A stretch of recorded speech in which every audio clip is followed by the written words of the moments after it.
अभिनंदन करें। आग लग गई यार।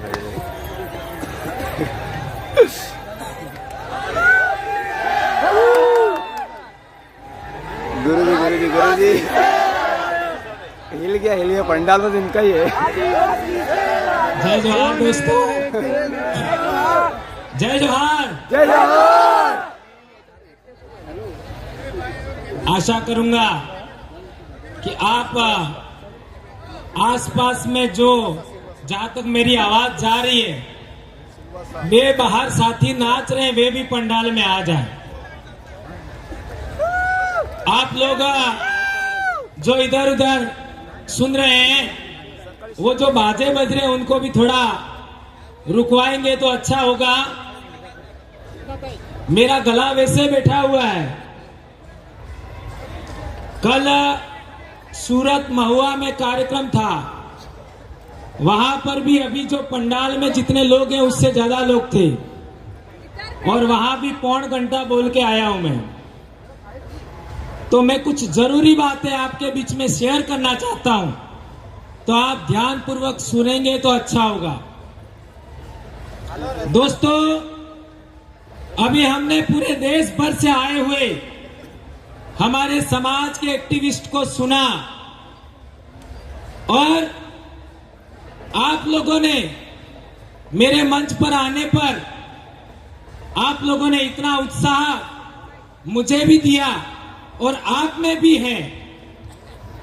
उसके पीछे आप क्या समझते हैं वो मुझे नहीं पता, लेकिन मैं ये समझता हूं कि मैं हमेशा सच किसी भी सूरत में पूरी ताकत के साथ में बोलने की हिम्मत करता हूं। यह मेरी ताकत है, और ये मेरी आदत एक शिक्षक होने के नाते है। शिक्षक वह होता है जो सच बोलता है, और यदि शिक्षक होने के नाते मैंने मेरे समाज की आवश्यकताओं, मेरे समाज की समस्याओं पर नहीं बोला, तो मैं भी किसी काम का नहीं हूं। अभी हम लोगों ने बहुत सारी समस्याएं सुनी, तो हर बार चूंकि मैं एक बात बोलता हूं कि समस्या तो हम बार बार बोलते रहते हैं, समाधान क्या।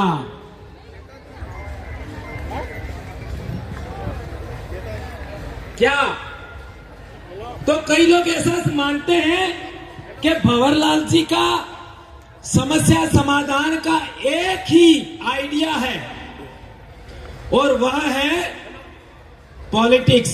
ऐसा कई लोग मानते हैं, लेकिन मैं उन लोगों को अधूरा मानता हूं।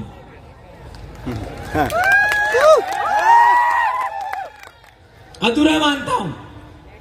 एक बार भंवरलाल परमार को पूरा पढ़ लीजिए, ज्यादा बेहतर होगा।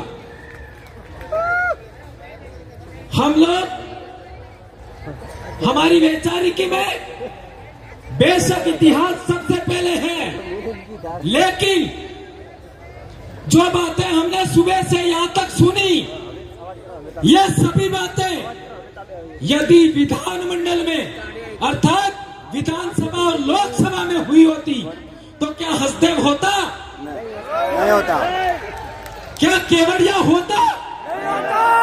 क्या आज हमारे सातपुड़ा में डैम बनाए जा रहे हैं, उनका रुकावट होता कि नहीं होता? होता। तो बोल क्यों नहीं रहे?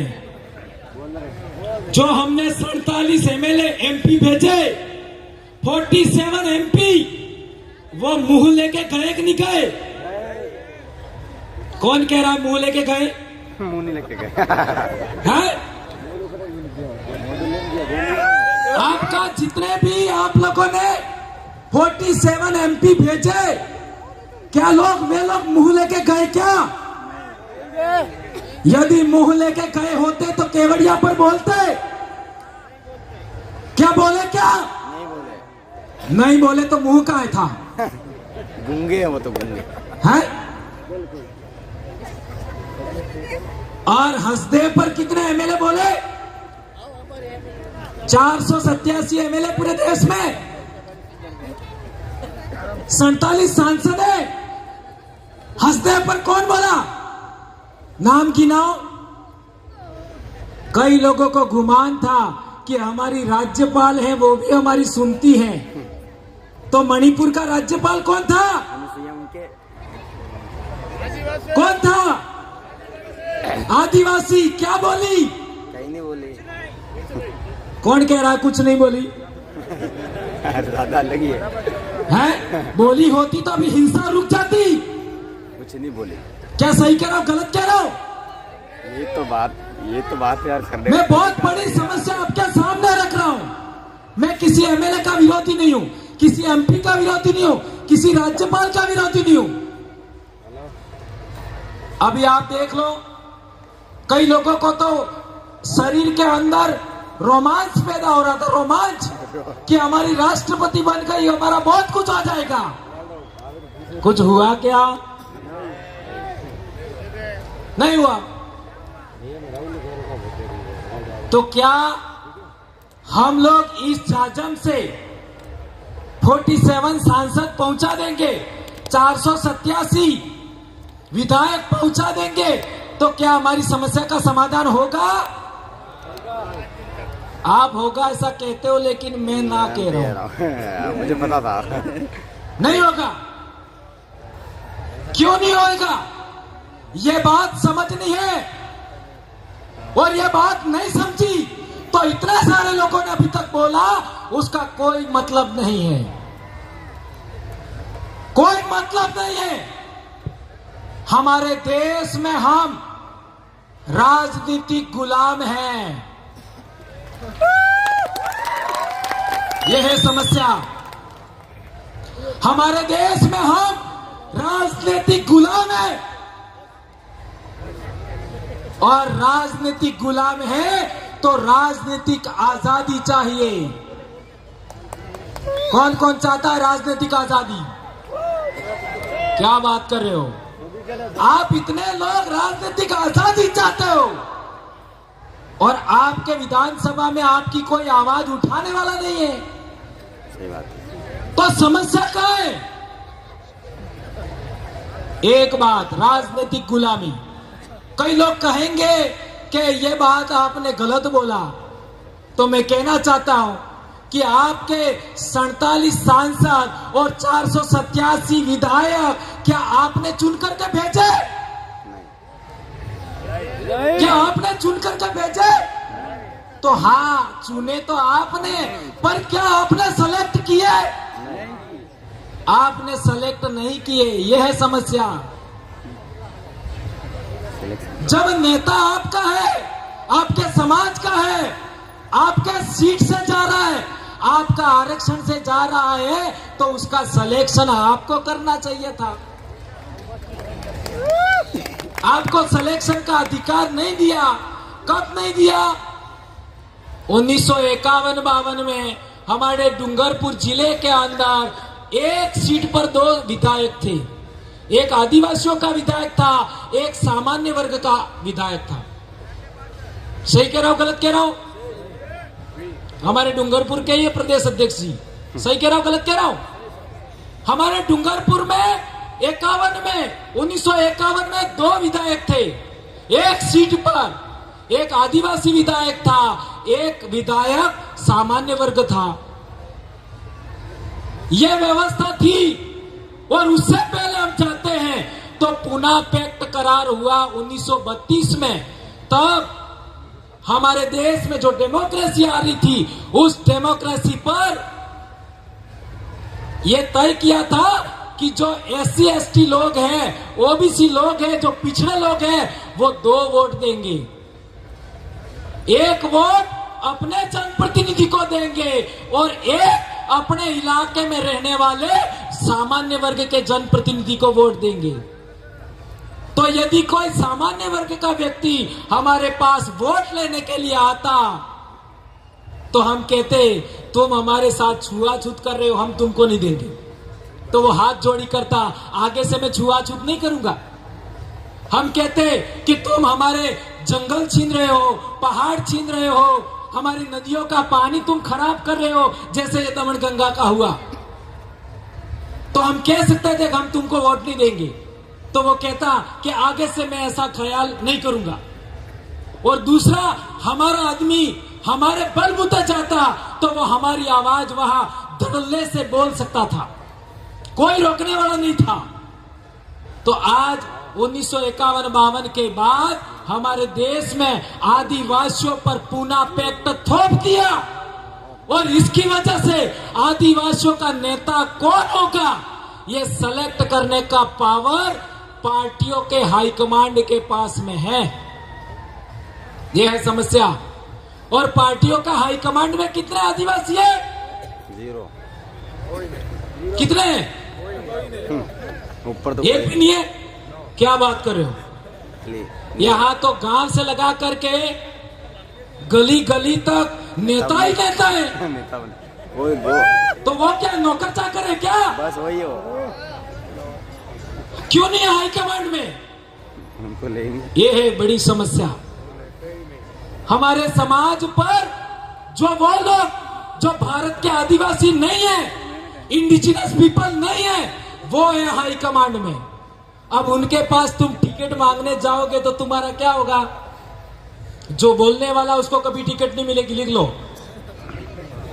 जो लड़ने वाला उसको कभी टिकट नहीं मिलेगी, लड़ लो। और मेरे को तो चुनाव लड़ना ही नहीं है। मेरा क्या चाह रहा है? मेरे को तो तुमको लड़वाना है, और तुम नहीं बोलोगे तुमको पीटूंगा।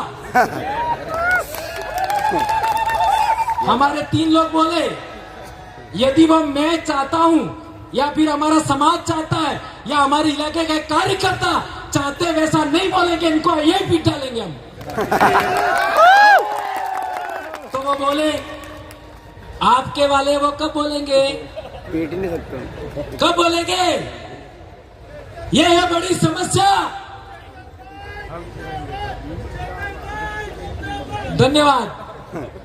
ये मैं कहना चाहता हूं कि जो लोग, जिन लोगों को बोलना चाहिए वो गूंगे हैं, जिनको सुनना चाहिए वो गूंगे बेरे हैं। और जी जी धन्यवाद, बहुत अच्छी बात है।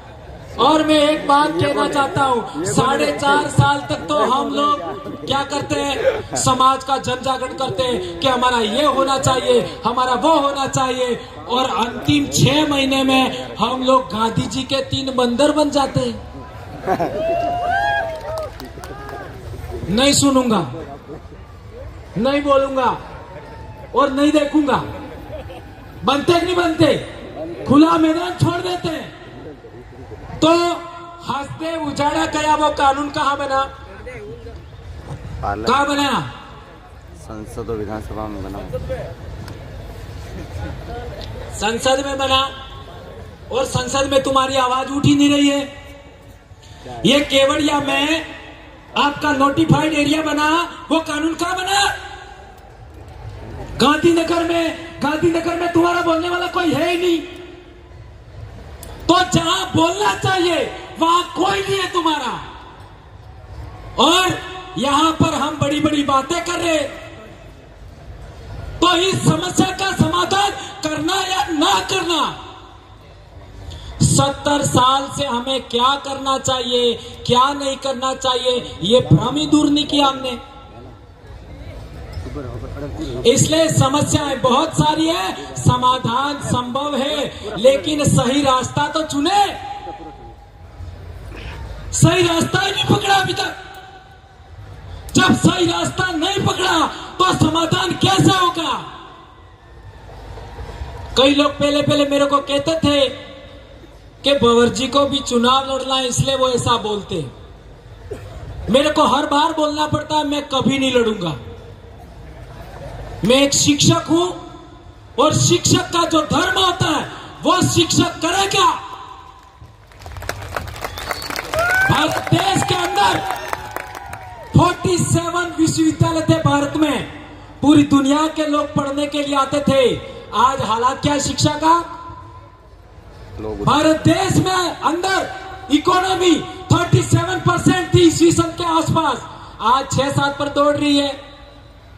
हमारा हुक्मरान हमको मारने के लिए बैठा है, और हम तलवे चाट रहे हैं हुक्मरान के।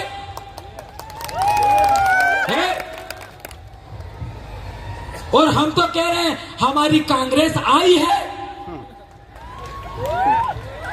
आई का मतलब नहीं समझे? आई माँ कई लोग कहते हैं भाजपा हमारी आई है। अरे कांग्रेस भाजपा तुम्हारी आई है तो तुम्हारी ओरिजिनल आई जिसने तुमको 9 महीने पेट में रखा उसका क्या?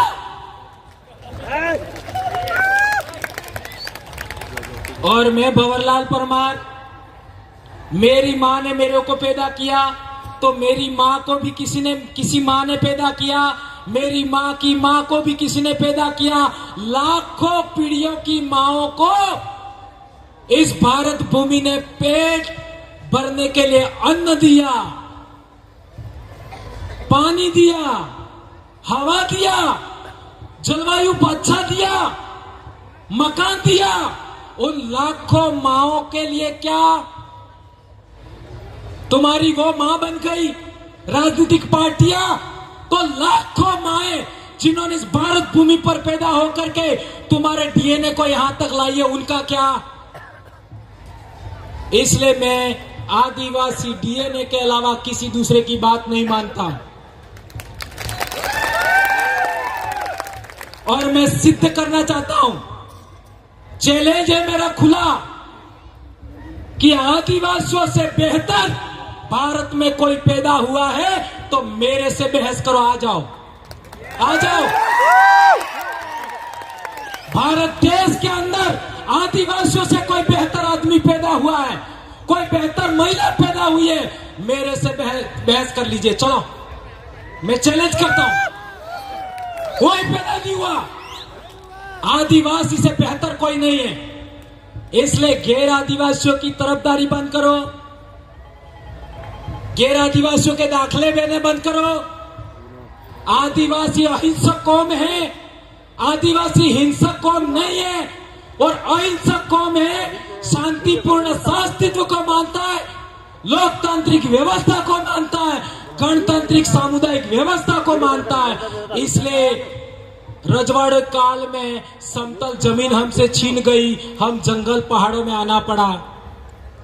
सोचो, रजवाड़ों के काल में समतल जमीन छीन लिया, शक्ति के बलबूते पर, सत्ता के बलबूते पर, और हम पहाड़ों में आ गए, जंगल में आ गए। और 75 साल के लोकतंत्र में अब पहाड़ छीन रहे हैं, जंगल छीन रहे हैं। कहां जाए?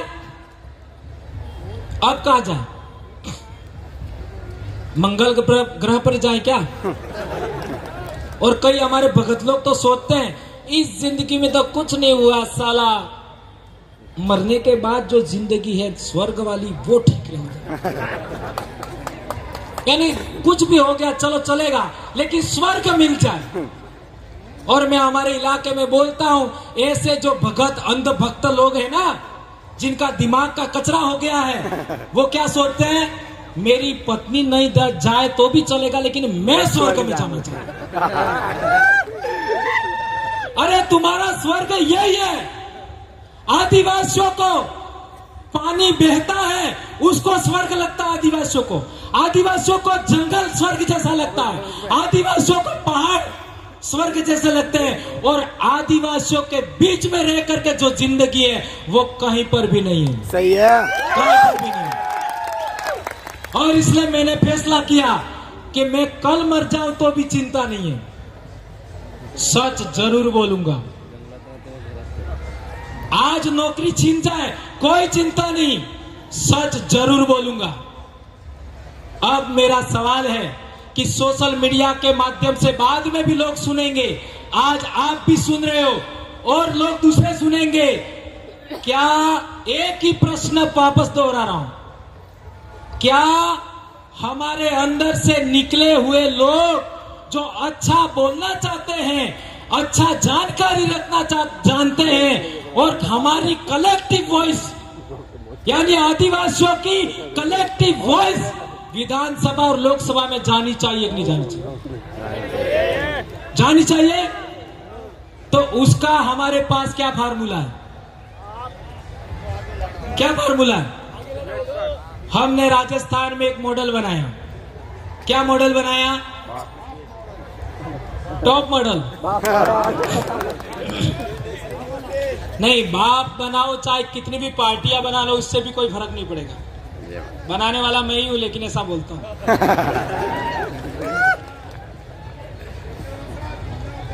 50 संगठन बना लो, 50 पार्टियां बना लो, कोई फर्क नहीं पड़ेगा। जाओ लिख लो, मैं कह रहा हूं, ये मैं आ गया इस शब्द, इसको गलत में मत लेना।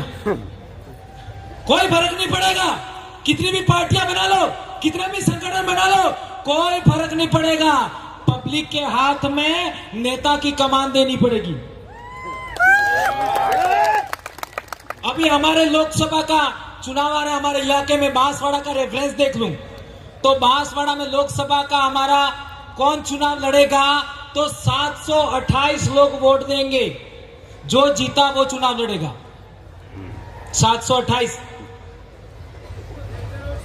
हाँ, 3 बड़े शहर हैं, बांसवाड़ा, डूंगरपुर और सागवाड़ा, वहां से 10-10 लोग, और बाकी लोग है वो हर एक पंचायत से एक आदमी वोट देगा, बराबर। तो क्या होगा, जो आदमी वहां जाएगा वो इन सभी का कलेक्टिव वॉइस होगा। अभी हमारे ये 3 आदमी यहां पर आए हैं, चुनाव जीतने के बाद यदि किसी गांव में हैंडपंप भी लगाना है, किसी गांव में सीसी रोड भी बनाना है, तो हमारी ग्राम पंचायत की ग्राम एकीकरण समिति होती है, और वो ग्राम एकीकरण समिति के लेटर हेड पर लिख के देंगे, गांव के 25-50 लोग मिलकर के साइन करके कि यहीं पर हैंडपंप लगाना है, यहीं पर सीसी रोड बनाना है, यहाँ पर तालाब बनाना है, यहाँ पर एनीकट बनाना है, यहाँ कुआं खोदना है। वही काम होगा, वही होगा। और यदि वो एमएलए ने नहीं किया तो उसको समय पहले भी हम वापस ले सकते हैं। इतना बड़ा मामला है। मेरे छोटे भाई ने चिट्ठी भी दे दिया, लेकिन ये समस्या, इस समस्या को खड़ी नहीं छोड़ सकते। 10 मिनट इस और। समस्या का समाधान करना पड़ेगा, और ये समाधान का हम लोगों ने जो फार्मूला बनाया है, वो फार्मूला पूरे देश के आदिवासियों में जाना चाहिए। अभी हमारा संगठन 6 राज्यों में पहुंच चुका है। अभी आंध्र प्रदेश के जो पदाधिकारी बनाए वो रिटायर्ड आईएएस हैं। रिटायर्ड आईएएस पिछले चुनाव गुजरात में हुआ, वही पर्यवेक्षक थे गुजरात में, आंध्र प्रदेश से रिटायर्ड आईएएस है, उनको जिम्मेदारी दिया है। और हम पूरे देश में संगठन को पहुंचाएंगे, तब तक छोड़ेंगे नहीं। और जो नहीं बोल रहे वहां जाकर के उन सब का इलाज करेंगे नहीं, करवाएंगे आपके हाथ से ही। ठीक है मेरे भाइयों, इसलिए मेरी बहन भी आ गई, कुछ गलत बोल दिया हो तो माफी चाहूंगा। 5 मिनट और। प्रोटोकॉल को फॉलो करना पड़ेगा।